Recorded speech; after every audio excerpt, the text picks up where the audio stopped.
Amen. Praise God. Hallelujah. Ah, Before we start, let us pray muna po bago kayo maupo. Hallelujah. Praise you, God. Hallelujah. Diyos sa masalangit na may gawa ng langit at lupa. Panginoon, O Lord, dalangin ko, Panginoon, na sa mga oras na ito, walang pangalan na maitaas, kundi tanging pangalan lamang ng aming Panginoong si Heso Kristo, O God. Hallelujah, Panginoon, O God. I pray, O Lord, that you hide me under the shadow of your wings, O God. At tanging salita mo lamang, Panginoon, ang mahayag, Panginoon, O God. More of you, Panginoon, and none of me, Panginoon, sa mga oras na ito, Panginoon. At dalangin ko, O Lord, hallelujah, open our spiritual eyes, our spiritual ears, O God. Give us a receptive heart, Panginoon, O God, na tanging salita mo, Panginoon, ang aming mapakinggan, O God, at maisabuhay, O God. Once again, Panginoon, O Lord, hallelujah. Salamat po, Panginoon, sa presensya ng banal na Espiritu Santo, nakasakasama namin sa mga oras na ito, Panginoon, O God. Hallelujah. At sa iyo, Panginoon, ang pinakamataas na papuri, pagsamba at pasasalamat, O God, in the mighty name of Jesus. Amen. Amen. Makakaupo na po tayo. Huwag po kayong mag-alala, hindi po ako kakanta. Wala po ako naihandang kanta. Amen. Tayo po ngayon ay nasa month of June at ang ating pong theme for the month is Keys to the Kingdom, the New Jerusalem. Amen. Sa mga nakaraan pong preaching, lalong-lalo na po doon sa naon ng preaching, di ba, ni Pastor Don, nagpakita na po siya ng mga sample ng susi. Marami po tayong susi na nakita, may luma, may bago, may access card, may face recognition, susi din po yun. At I believe po na lahat tayo, pag lumalabas ng ating mga bahay, ay may dala-dala tayong susi. Amen po ba? Maraming gamit ang susi. Gamit sa pinto ng bahay, sa drawer, sa kwarto, kahit nga po sa pagkain, di ba po? May mga corned beef na may susi. At pag naputol, hindi po. Yung corned beef po nakalak. Yung susi po ng corned beef, pag naputol po yung pinakaano niya, 'di ba ang hirap na pong buksan nung lata. So kailangan ingatan po yung susi, lalo na yung sa corned beef. May mga sardines din, wow, sardinas po na may susi din. At kung yung lola ko po dati, yung susi ng corned beef na may palikong ganun, ginagawa niya po yung karayom. Hindi ko lang po alam kung may lola din po kayong ganun. Ginagawa po yun ng lola ko na panahe sa mga sako. So, meaning to say po, maraming gamit ang susi. Hindi yung material na susi, maraming gamit, 'di ba po? What more po yung susi sa kingdom ni Lord? Amen. Kung mahalaga po sa atin yung susi natin, yung material na susi, what more po, gaano ka-importante yung susi sa kingdom of God? Amen. Pero before that po, sino po ba? Sino po ba sa atin yung pwedeng magkaroon ng susi sa kalangitan? Amen. Sad to say po, noon wala po.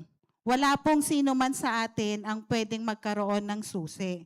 Hindi po tayo entitled para sa susi ng kalangitan.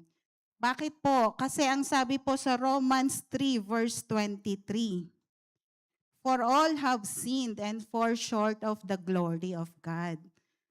Sabi po lahat, 'di ba? Meron po ba sa atin na hindi nagkasala? Wala po, 'di ba? Hanggang ngayon nagkakasala pero may biyaya ang Panginoon. Kaya niya tayong patawarin. Amen.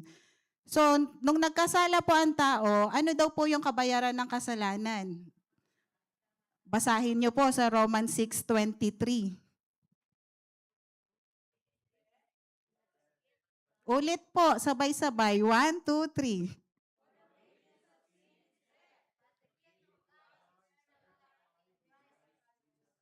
Amen. So, ang kabayaran daw po ng kasalanan ay kamatayan. So, meaning to say po, lahat po ng nagkasala namatay. Hindi man physical pero spiritual. We're talking about the spiritual life po.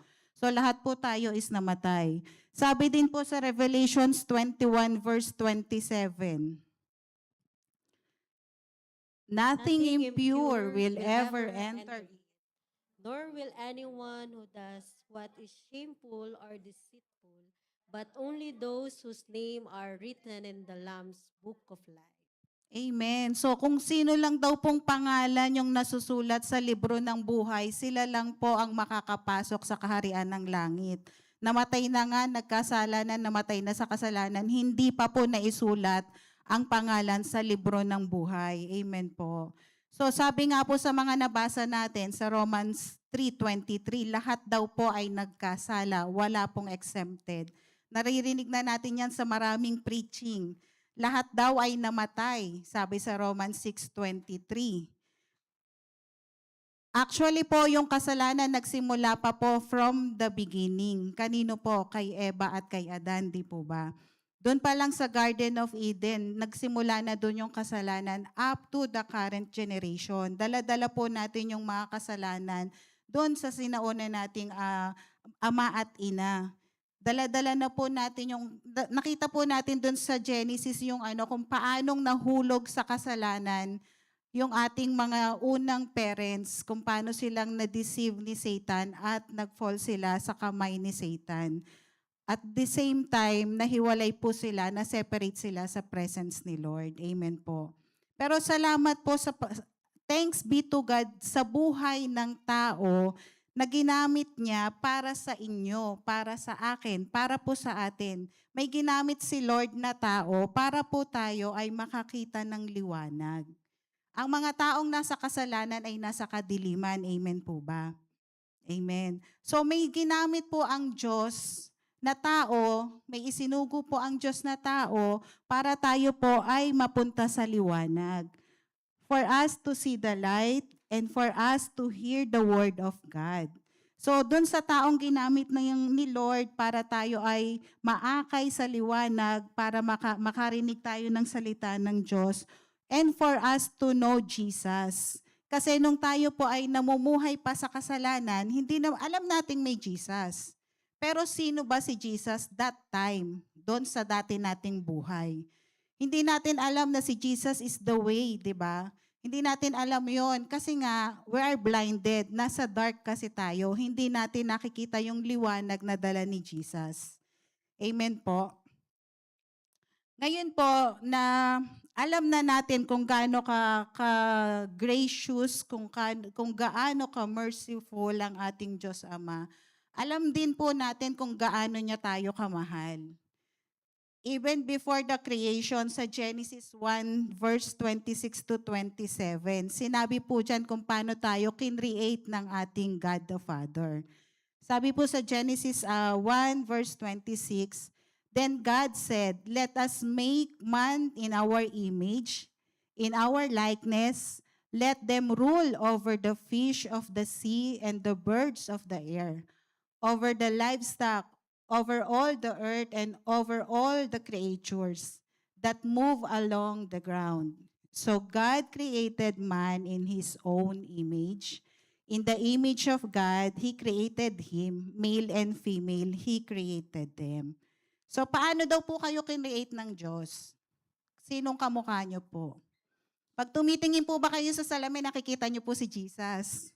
Amen po, di ba? Dapat yung reflection po natin, nakikita natin ang Panginoon, di ba? Kasi doon niya po tayo ginawa. That is our original design. That is how God created us to rule over all the creation.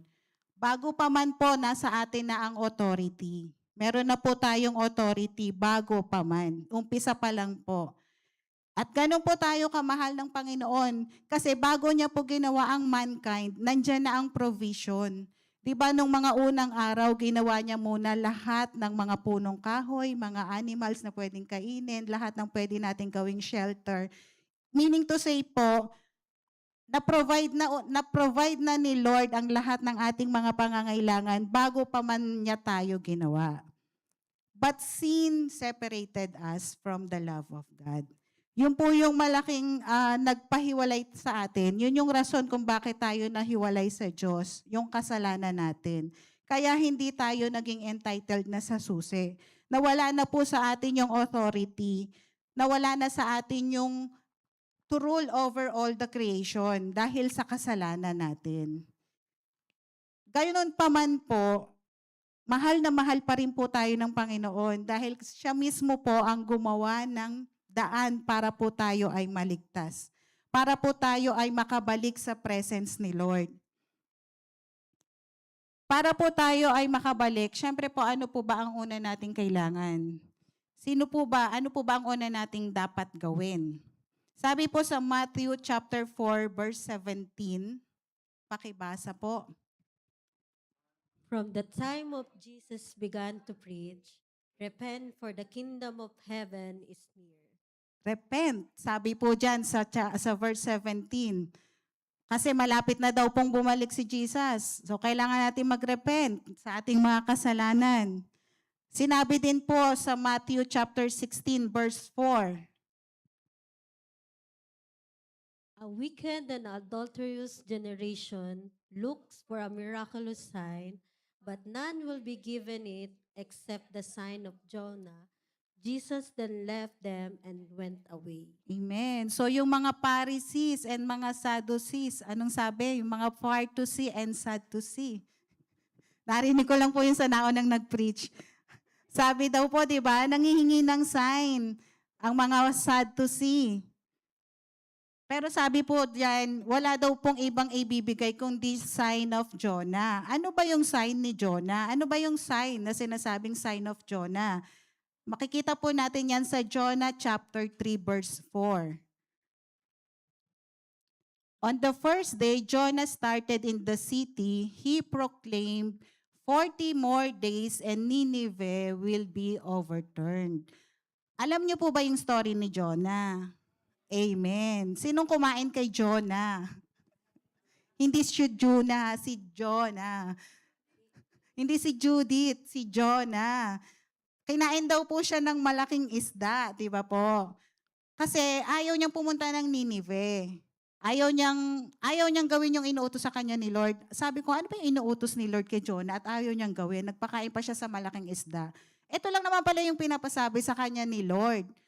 40 more days and Nineveh will overturn. Yun po yung sinasabi, yun yung iniuutos ni Lord.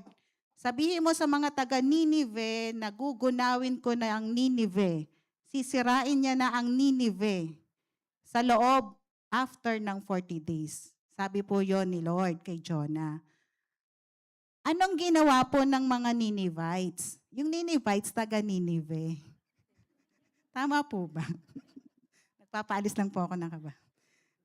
Sabi po ng mga, yung mismong king po ng Nineveh, hindi po nabasa, wala po kasing pangalan ng king, kung sino yung king. Pero sabi po, nung nakarating sa king ng Nineveh, yung message ni Jonah, siya mismo nagbaba siya ng ordinance, nagbaba siya ng utos sa lahat ng kanyang nasasakupan, sa kanyang buong kaharian. Nagsabi siya na lahat, lalaki, babae, matanda, bata, maging mga alagang hayop, kailangan pong mag-pray and fast. Magsisi at tumalikod sa kasalanan. Yun po yung ibinaba ng hari dahil baka nga daw po, baka sakali maawa ang Diyos at hindi nagunawin ng Nineveh. Same din po doon sa nauna nating binasa, di ba? Repent, sabi din. Kailangan mag-repent. Kailangan natin tumalikod sa ating mga kasalanan para po tayo ay mapatawad sa ating mga kasalanan. Bukod sa pag-repent, ano pa po yung kailangan nating gawin? Kanino tayo dapat pumunta o sino ang dapat nating tanggapin para tayo makalaya sa ating kasalanan? Sa John chapter 3 verse 3, gamit na po yung verse na to, di ba po? In reply, Jesus declared, I tell you the truth, no one can see the kingdom of God unless he is born again. Wala daw pong makakakita ng kingdom ni Lord unless he is born again. Makikita. Pero sa verse 5, ang sabi po sa verse 5, Jesus answered, I tell you the truth. No one can enter the kingdom of God unless he is born of water and spirit. So, kung na-born again po tayo, makikita, oo, makikita natin, pero hindi tayo makakapasok. Paano daw po tayo makakapasok? We must be born in water and the Spirit. Amen po. Amen. Sabi din po sa John 3:16, the most famous verse kahit bata alam.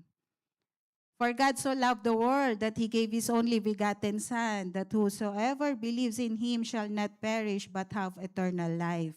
Ang sabi doon sa Revelation, di ba, kung hindi nasusulat sa libro ng buhay ang ating pangalan, hindi tayo maliligtas. So ito na po yung sagot. Maniwala at tanggapin natin si Jesus para tayo ay magkaroon ng buhay na walang hanggan. Amen. Sabi din po sa John chapter 14 verse 6. Pakibasa po. Jesus answered, I am the way and the truth and the life.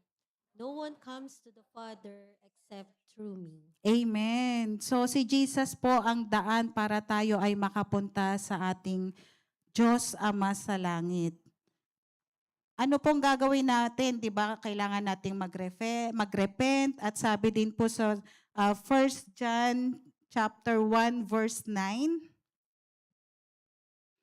Ang sabi po diyan, if we confess our sin, He is faithful and just and will forgive us our sins and purify us from all our unrighteousness. amen. So yan po yung ginawa ng mga taga Ninive. Naghingi po sila ng tawad sa Panginoon, tumalikod sila sa kanilang mga kasalanan, inamin ang kanilang mga kasalanan, at nakita po nila kung gaano ka-faithful ang Panginoon upang sila'y mapatawad. Dahil po sa ginawa nilang yon, hindi po nagunaw ang Ninive. Na-save po ang Ninive, ang buong kaharian ng Ninive. Dahil sa paghingi nila ng tawad, dahil sa pagtalikod nila sa kanilang mga kasalanan. Amen po. At sabi po sa 2 Corinthians 5 verse 17, Therefore, if anyone is in Christ, he is a new creation. The old has gone, the new has come. amen. Sino na daw po ang nawala? The old. Yung dating ba, hindi yung matanda. Hindi po yung matanda ha. Yung dati po, yung dati nating buhay, yung namatay. Di ba nga po, wala na yung namatay kasi muli nang nabuhay. So nung muling nabuhay, ano na daw po ang muling nabuhay?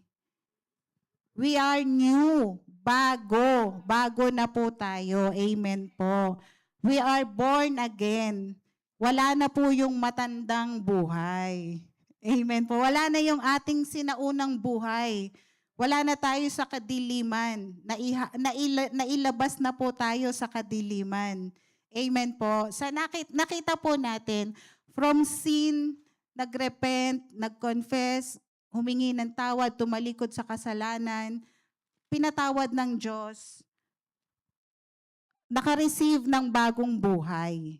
Amen po. That is through Jesus Christ. Amen. So ngayon po, bakit nga po ulit importante yung susi sa kalangitan? Kung ang susi nyo sa pinto, mahalaga kasi hindi kayo makakapasok ng mga bahay nyo. Kahit ng partition nyo, hindi kayo makakapasok. Sa amin po, access card. Social yung plot namin. Sabi nga po, di ba, mahalaga yung susi kasi para maibalik tayo sa ating original design. Amen po. That is to rule over all creation. Para maibalik po tayo sa una nating design kung paano tayo ginawa ng Panginoon, kailangang makuha ulit natin ang susi. Kasi unang-una, tayo naman po ang tumalikod. Tayo ang bumitaw sa susi. Dahil pinili natin yung alam ng mundo na madaling buhay. Akala natin madali yung buhay na yon, di ba po? Pero glory to God kasi nakita natin kung ano pala talaga yung meron sa liwanag. Amen po. So mahalaga po yung susi para makabalik tayo sa ating original design kung paano tayong ginawa ng Panginoon. That is to rule over all creation. Amen po. At ngayon po sa ating theme verse na Matthew chapter 16 verse 19, meron dyan pong 3 points. Ang sabi po sa Matthew chapter 16 verse 19, I will give you the keys of the kingdom of heaven.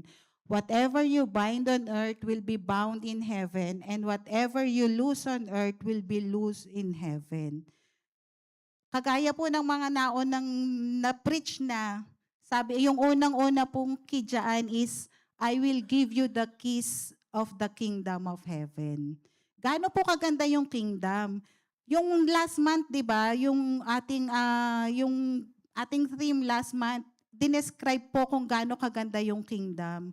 Kung ano yung lalakaran natin, kung ano yung ma-expect natin sa kalangitan, 'di ba?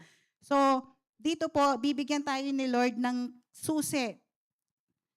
Ano po ba yung susi? Ano yung ibig sabihin ng susi? So, kagaya ng susi natin sa bahay, it symbolizes ownership, pag-aari natin, authority, access, stewardship. Yan po yung mga gamit ng susi. Yan yung ibig sabihin ng susi. Pag may susi ka, ibig sabihin, property mo yun. Kung may susi ka ng bahay, sa'yo yung bahay. Kung may susi ka ng kotse, sa'yo yung kotse. Not unless hinira mo. Pero for that day, sa'yo pa rin yun. Kasi nasa iyo ang susi. May authority ka, binigyan ka ng authority ni Lord at binigyan ka ng access. Kung ano man yung papasukin mo, gamit yung susi na mayroon ka. Kung ano yung nandoon sa loob nun, lahat yon pwede mong ma-access. Lahat yon pwede mong magamit. So yan po yung susi ng Kingdom of Heaven. Once na meron na po tayong susi, we can rule over all the creation na ulit. Hindi na tayo yung irurule ng mundo. Hindi na po tayo yung susunod sa galaw ng mundo. Tayo na po ang magro-rule kasi nasa atin na ulit yung authority. Pero hindi lang po tayo dapat mag-rule. Kailangan po iniingatan din natin yung susi. Kailangan din po iniingatan din natin ano man yung mga property natin. Ano man yung binigay sa atin ng Panginoon, kailangan iniingatan din po natin yon. Kaya nga po sabi din sa key, it symbolizes also stewardship. Kung paano tayo pinagkatiwalaan ng Panginoon sa maliit, ganun din niya tayo dapat pagkakatiwalaan sa mas malaki. Pero kung sa maliit nga, hindi tayo mapagkatiwalaan, paano niya tayong bibigyan ng malaki, di ba po? Amen po. Andyan pa po ba kayo? Amen. So yun po yung first key natin dito sa Matthew 16 verse 19. Keys to the kingdom of heaven. Next po is whatever you bind on earth will be bound in heaven. Ano po ibig sabihin ng bind? Ng binding? Gapusin. Talian. Amen. Pwede po ba pag sinabing bind, pwede ba yon? Pag sinabing binding, forbidden, ipinagbabawal. Bawal po. Hindi pwede. Yung talian nga, tatalian, di ba? Igagapos. Patitigilin. Uutusan mong tumigil. Di ba po? Amen. So ano po yung mga kailangan nating i-bind? Sabi, whatever you bind on earth will be bound in heaven. Ano-ano po yung mga kailangan nating i-bind? So dito sa mundo, we have the authority to bind sickness and diseases. Amen? We have the authority to stop the activity of any kind of sickness and diseases sa ating katawan. Kanina lang po, yung paa ko nanigas. Nanigas yung 3 daliri ko po dito sa kaliwang paa ko. Nakaganon lang po siya. Hindi ko alam ba't bigla siyang nanigas. Amen. Grabe, di ba po? Pwede din po natin talian ng poverty. Amen. Kahirapan, hindi po tayo mahirap. Sinong anak ng Diyos ang mahirap? Wala. No, amen. Pwede din po nating i-bind ang mga utang. Amen. Walang may utang. Lahat bayad in Jesus' name. Amen. Pwede din po nating i-bind ang broken relationship. Ang marriage, broken marriage, broken family, maging sa magkakapatid, sa friendship. Kayang-kaya po natin yung talian. Kayang-kaya po nating patigilin yung activity niyan. Kaya din po nating ipatigil ang sin. Kasi once pag sinabi po natin na tayo'y nasa Panginoong Hesukristo na, there's no room for sin. Hindi na po tayo pwedeng magkasala. No more white lies. No more small sin. Konti lang. Wala na po yun. Amen po. Pwede din po nating talian ng fear, ang worry, ang anxiety. Stress ako. Kailangan ko ng dessert. Amen. So, kaya po natin yung ipatigil. Kaya natin yan in the mighty name of Jesus. Any stronghold po, any types of vices or bisyo, kaya po nating ipatigil yan. Any kind of addiction, any form of addiction, kaya po nating ipatigil yan. Hindi lang sa sarili natin, kahit sa family natin, kahit sa kakilala natin, we have the authority. God has given us the authority to command the activity of Satan to stop in the mighty name of Jesus. Amen po. Mga generational curses, yung mga nakapag-HSER na po, alam nila yan. Yung mga nakapag-SOD na, alam din po nila yan. Amen po. Alam na po natin yan. Paano natin yan patitigilin? We are in the deliverance. Sabi nga po, lahat ng nakakaalam ng ating church, nasa magandang family tayo. We are in the deliverance. Kaya nating kontrolin si Satan. Not Satan will control us. We will control the activity of Satan sa buhay natin. In Jesus' name. Amen po. Yan po yung mga kaya nating patigilin. Yan yung mga ibabind natin dito sa earth. At mas maganda, kung tinalian na natin siya dito sa earth, kahit sa langit, tali na po siya. Cut na siya, putol na siya. Amen. Ano naman po yung ating pangatlo? Yung pangatlo natin is, whatever you lose on earth will be loose in heaven. So kung kanina po, kinat natin, tinali natin, ginapos natin, pinatigil natin. Ngayon po, ano naman ba yung ibig sabihin ng loose? Yung loose, maluwag, kaya ako nakabelt. Loose, ibig sabihin po is free. Maluwag, pwede. Pwede nating payagan, di ba? Permitted siya, hindi siya bawal. Ano pa po? Yan po yung ibig sabihin ng loose. Whatever we lose on earth will be loose in heaven. Ano yung gusto nyong pakawalan sa mundo? Ano yung gusto nyong pakawalan sa buhay nyo? Promotion, amen. Forgiveness sa mga taong nagkasala sa atin. We can release forgiveness. After ng forgiveness, we need to release love. We need to release blessing sa mga taong nagkasala po sa atin. Ouch! Nag-release na ng forgiveness, release pa ng blessing, release pa ng love. Ang dami, no? Tama ba yun, Lord? Tama po yun. Amen. We can release blessing and provision. We need to declare, Lord, I am blessed. I am blessed to be a blessing to others in the mighty name of Jesus. We have the provision. We can release provision. Kahit anong pangangailangan natin, hindi tayo magkukulang. Mayaman po ang Diyos natin. Amen po. We can release protection. Protection sa atin, protection sa family natin. Kagaya ng shinare ni Sister Sheila kanina sa tithes and offering niya, di ba? Yung family natin malayo, but we can release, we can declare protection over our family in the mighty name of Jesus. We can release divine health, hindi lang sa atin, maging sa ating mga family natin. We can release peace. We can declare peace, lalo na sa ating mahal na bansang Pilipinas. We need to declare peace, we need to declare love sa ating bansang Pilipinas. Amen po. Yung sabi sa Galatians 5:22-23, ano po yun?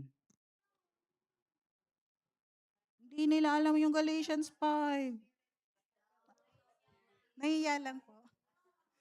But the fruit Fruit of the Spirit is love, joy, peace, patience, kindness, goodness, faithfulness, gentleness, and self-control. Against such things there is no law. Amen. So yung pong fruit of the Holy Spirit, pwedeng-pwede po natin yang i-release. Pwedeng-pwede po natin yang i-declare. Hindi lang sa sarili natin, maging sa family natin, sa lahat po ng tao.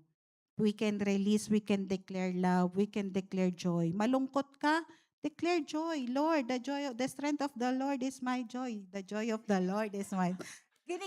Ginigising ko lang po kayo, o di ba? Amen. Hallelujah. Nakikinig. Alam na ng mix. Amen. Gising pa sila. Thank you, Lord. Amen. So dito po sa 3 points na to, di ba? I will give you the keys to the kingdom of heaven. Whatever you'll bind on earth will be bound in heaven, and whatever you loose on earth will be loose in heaven. The key to the kingdom of God is none other than the Word of God. Amen. The Word of God that became flesh and dwell among us. That is none other than Jesus Christ. Amen po.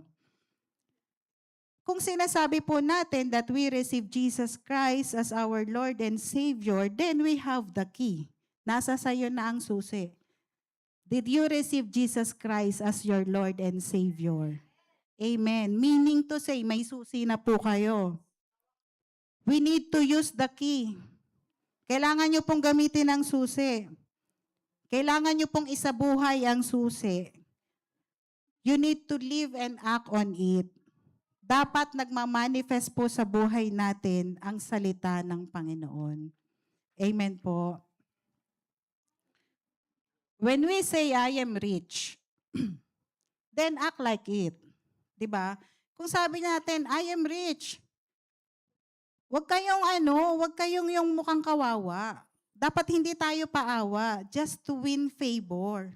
Kasi yung iba, just to receive favor, just to win favor, magpapamukhang kawawa, magpapamukhang api, magpapamukhang gusgusin. Meron bang anak ng Diyos na mahirap? Wala po, di ba?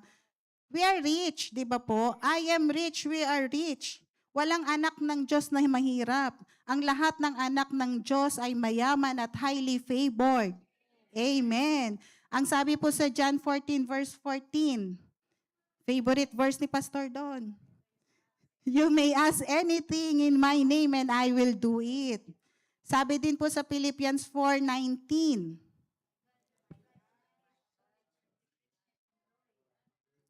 Amen. And my God will meet all your needs according to His glorious riches in Christ Jesus. Amen. At ang sabi din po sa 1 John 4:4,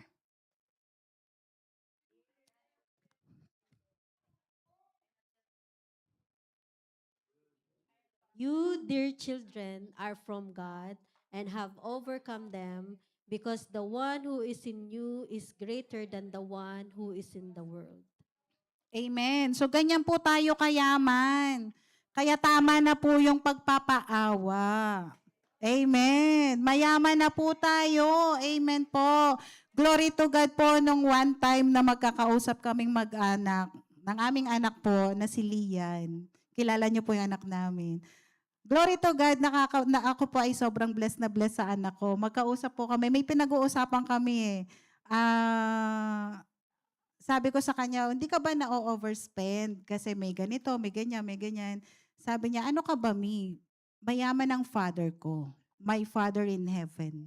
Amen. Grabe po yung revelation ni Lord, yung revelation ng Panginoon na binibigay niya sa anak ko. Ay, glory to God. Anak, napakayaman ng tatay mo.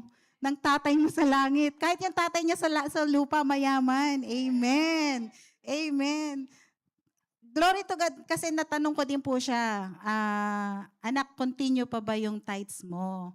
Glory to God po, diretso po ang tithes niya. Hindi po siya nanghihinayang na hindi ibigay ang tithes niya. At talagang nagsimula po siyang maniwala sa pagta-tithes dito po, sa JCT di Dubai. The time nung bumisita siya dito, ano ba yan? Di pa naman testimony. Nung pumunta po siya dito, naka-attend siya ng service natin. Narinig niya, ilang beses din po siya na naka-attend ng service. Narinig niya yung mga testimony about tithes and offering. Na-amaze po siya sa mga ginagawa ni Lord sa atin, sa bawat isa sa atin, na kung paano nabe-bless yung mga taong nagtatites. Kaya nung umuwi po siya, nagtrabaho siya, number 1 niya pong kinikipis yung kanyang tithes. And glory to God po, ang anak po namin ay blessed na blessed. Amen. Sabi nga din po, when we declare divine health and healing, we need to stand up. Hindi pwedeng nakahiga at binibaby ang sakit. Magaling na nga di ba? I have divine health. Complete healing. In Isaiah 53 verse 5, it says, but he was pierced for our transgression. He was crushed for our iniquities. The punishment that brought us peace was on him, and by his wounds we are healed. Ganon din po sa Luke 10 verse 19. I have given you the authority to trample on snakes and scorpions and to overcome all the power of the enemy. Nothing will harm you. So ayan na po, ayan na yung salita ng Diyos. Ayan na yung susi. Ayan na yung susi sa kagalingan natin. Ayan na yung susi sa pagtatagumpay sa mga kaaway natin, di ba po? Gamitin na natin yung susi. Amen. Hallelujah.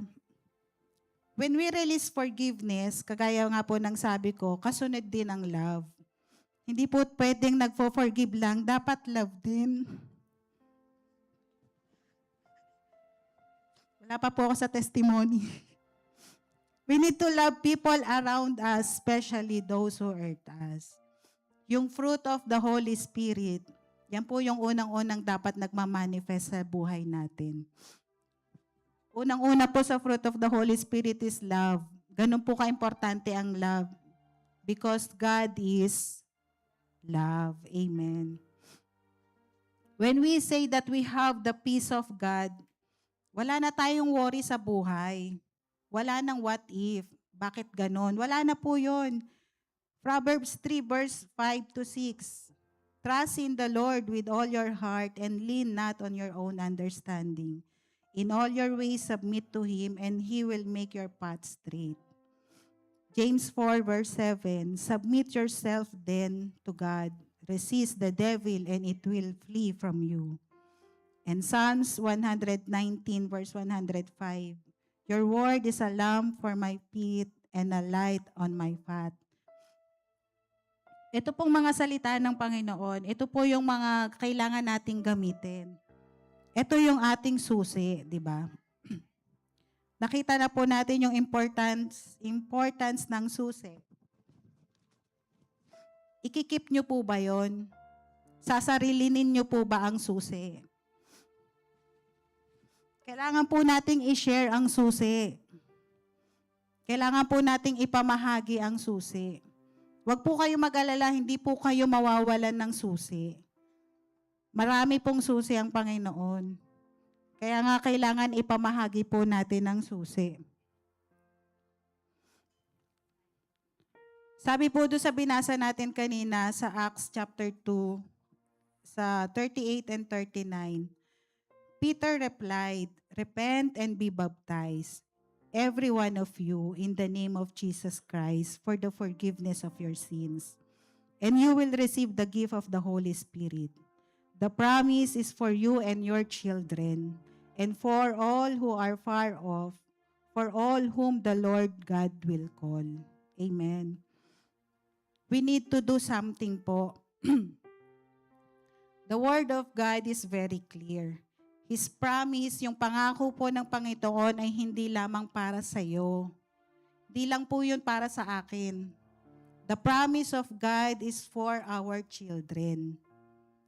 Yung pinipreach ni Pastor Don, lagi niyang sinasabi, di ba? Manganganak tayo libo-libo.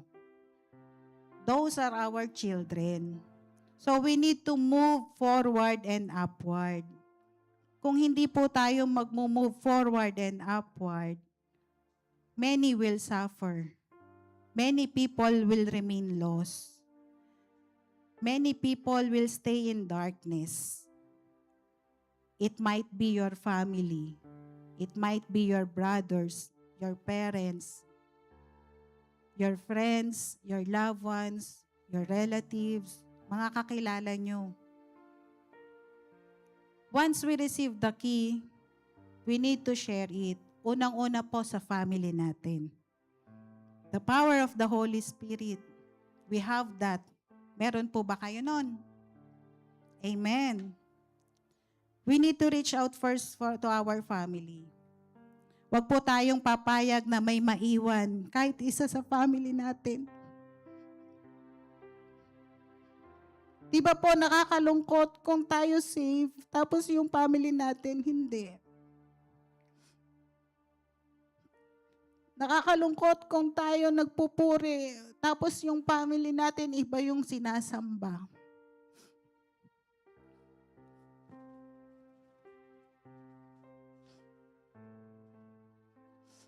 Sabi po sa Deuteronomy 31 verse 6, "Be strong and courageous, do not be afraid or terrified because of them. For the Lord your God goes with you. He will never leave you nor forsake you." Kung ano man po yung lalakaran natin sa pananampalataya natin, huwag tayong matakot na hakbangan. Kasi kasama po natin ang Panginoon. Hindi niya po tayo iiwan. Hanggang kanina po, hindi ko alam kung ano yung testimony ko. Pero, for my testimony, sa amin pong magkakapatid, ako ang bunso. Ako lang din po ang nag-iisang babae. May 3 akong kuya. Nung namatay yung tatay namin, hindi ko alam bakit nagalit yung kuya kong pangalawa sa akin. Yung kuya kong pangatlo, alam ko kung bakit siya nagalit sa akin kasi nagbibisyo po kasi yung kuya kong pangatlo, yung sinundan ko. So, nagalaw niya yung abuloy, yung ambag sa tatay ko. Tapos, nagalit siya sa akin, ako pa yung sinabihan niya na mukhang pera. Pero glory to God kasi hindi naman ako nagalit sa kuya ko. Yun yung kaibahan ng may Panginoon, di ba po? Ano man yung marinig natin sa mundo, we will not take it like seriously. But instead, we will pray for them. Pero yung kuya ko pong pangalawa, hindi ko alam kung bakit siya nagalit sa akin. Nung namatay yung tatay ko, hindi niya na ako kinausap. Nagalit kasi yung meron sila ng tatay ko, may something sila ng tatay ko na bago namatay siya, sabi niya, wag na wag akong ililibing sa lupa ng kuya ko. Yun nga po. Yung kuya kong pangalawa is Himan po. Sa aming magkakapatid, siya po ang may malaking sahod because that time, ang sahod ko lang po dito sa Dubai is 2,000 dirhams. Single parent po ako that time. Ako lang yung bumubuhay sa anak ko, nagpapaaral. Ako lang din yung nagsusupport sa tatay ko sa gamutan niya. Almost 2 years po na naggamot ang tatay ko, labas-pasok sa ospital. Glory to God, nakasurvive po sa gamutan. Pero time will come, sabi nga po, diba, lahat tayo mamamatay. Doon po sa almost 2 years na yon, walang naiambag ang kuya ko kahit piso sa gamutan ng tatay ko. Then nung dumating siya, nakaburol na yung tatay ko, sabi niya sa akin, kumuha na kami ng lupa. By faith, kumuha kami ng lupa na paglilibingan ng tatay ko. Sabi niya sa akin, bakit ka pa kumuha ng lupa? Kung may pera kang hawak, sana ilaan na lang yun sa nanay. Kasi may edad na din daw ang nanay ko. Ang sagot ko lang sa kanya, Tok, ilang taon nagamot ang tatay? Alam niya, 2 years. May naibigay ka ba? Wala. Sabi niya po yun. Kaya sabi ko lang sa kanya, nakasurvive kami, Tok, nakaraos kami. For 2 years, kami lang ng nanay, ng tatay ako. Nakaraos kami. Ngayon ko pa ba mapapabayaan ng nanay? Yun lang po yung sinabi ko sa kanya. Ang sagot niya na sa akin is, bunso na pala ang nagdidesisyon sa family. After po nun, hindi niya na ako kinausap. Mini-message ko siya.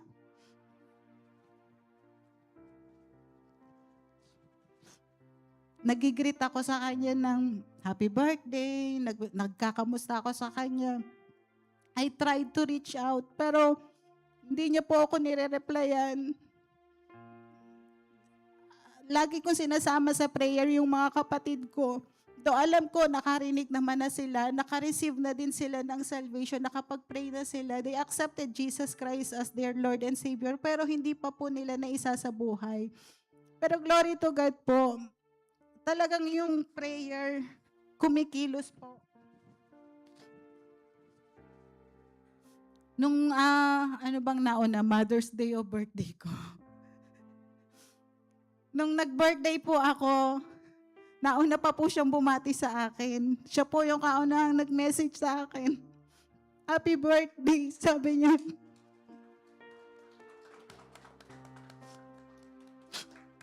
Pag sinesendan ko na po sila ng word of God, ng prayer, nag-heart na sila. Hindi man sila mag-amen, pero nag-heart react po sila.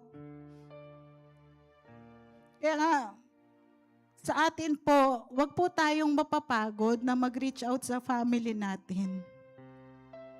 Unang-una po nating i-reach out yung family natin. Then kasunod na lang po yung mga kaibigan, kamag-anak. Kasi kung hindi po tayo ang magre-reach out sa kagaya yan sa mga kapatid, sino po? 'Di ba po? So yun lang po yung aking pinagpapasalamat sa Panginoon na ang tatay ko po is 10 years nang patay. 2016 po namatay ang tatay ko.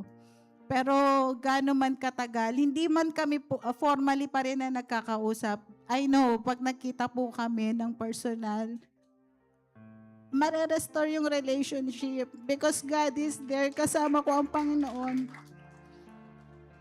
Kaya sa atin po na may susi, gamitin po natin yun unang-una para sa ating pamilya. Huwag po natin hayaan na hindi makakuha ng susi ang ating pamilya. Ang ating magulang, anak, kapatid. Dahil sila po, may mga pamilya din po sila na kailangan makakuha ng susi. Yun lamang po. And all glory to God po. Inaanyayahan ko po si Pastor Don to pray for us.